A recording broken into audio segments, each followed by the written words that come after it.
didn't see you there. I'm just kidding. I'm going to show you guys how to make some charcoal. Pretty cheap. Pretty simple. Even a baby could do this. What am I talking about? A baby can do. Whatever. Anyway, let's get right into this. Some of you might ask yourself, why am I wearing sunglasses inside? The answer to that, my friends, my face is really, really ugly. And I like to wear these to cover up at least 45% of it. Just a real quick update. In my last video, I cleaned my air filter, right? And I used acetone paint thinner for, cleaning the filter itself. And I apparently never dumped out the cleaner itself, and it all evaporated.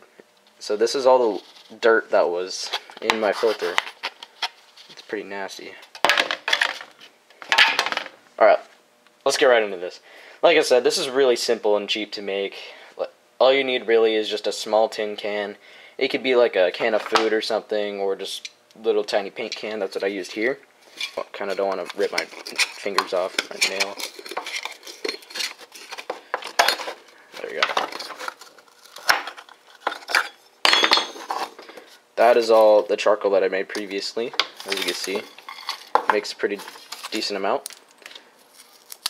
Anyway, to start this off, you're going to need a can. You're going to cut a hole, or drill a hole, or poke a hole about this wide. That's probably about 1/4 inch.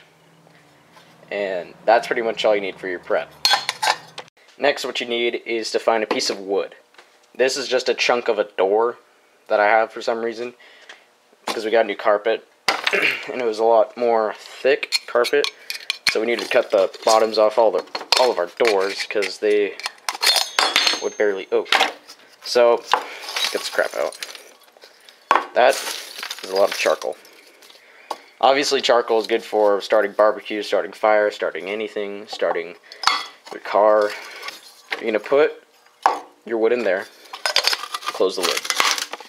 Just a real quick disclosure, my neighbor is really, really hot. You know, it's a new channel, not very used to making videos like of myself, so if she doesn't see the camera, she might think I'm talking to myself.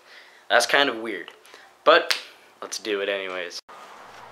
Alright guys, so at this point you're going to start making your fire. Just lay out a bunch of kindling. As you can see, I failed here.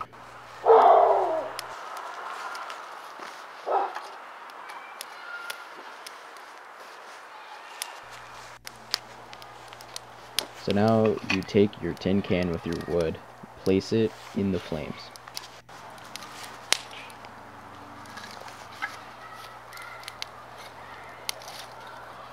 You're going to want to stack your kindling around the tin can. Make sure you get flames covering everywhere. After a while, you are going to see a bunch of smoke coming out of the hole. That is good. That means that the wood is burning, and it will catch flames. It's pretty much like a flamethrower. While waiting for the tin can to do its thing, I was just looking at the sky. It's just completely beautiful. You cannot beat Washington State's skies.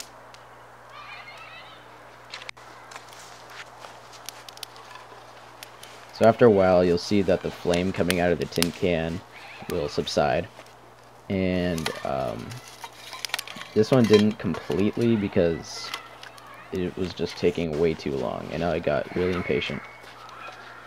So you're going to bring the tin can over next to your hose or whatever, and you're just going to hose the tin can down.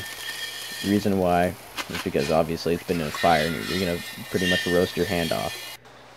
And you get a plus because you look like a blacksmith.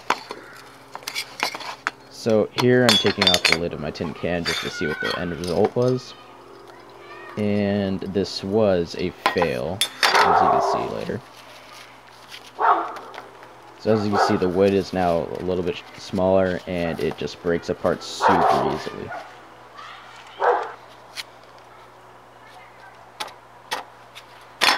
Well, this was a fail. An ember did get into the hole and started cooking up the coals. But as you can see, the coals definitely do work. At this point, I was like, okay, whatever. And I put some new wood in. This time I put pieces of kindling in. And I come back to realize that my fire was completely out. And so I blow on the coals that are down there and I run to go get some wood. After about 10 minutes of fighting with it, with no paper, I finally get the flame going. This is about 10 minutes later now. The sky just got like 500 times more pretty. Like I said, you can't beat it. So now you're just going to put your tin can on the new flame. Or same flame if you didn't completely screw up your fire like I did. And you're going to surround your tin can with the kindling. So now the flame went out in the tin can. I moved it into the actual flame to see if there was anything else need to be cooked, but there was not. So I took it out of the fire with 2 pieces of kindling. Now, like before, you're just going to hose down the tin can a little bit.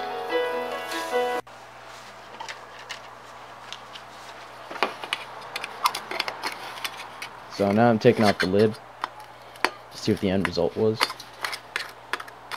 And looks like it was a success. You got little tiny briquettes of charcoal now, and now you can use this as you're starting. Thanks for watching, guys. Like and subscribe for more videos.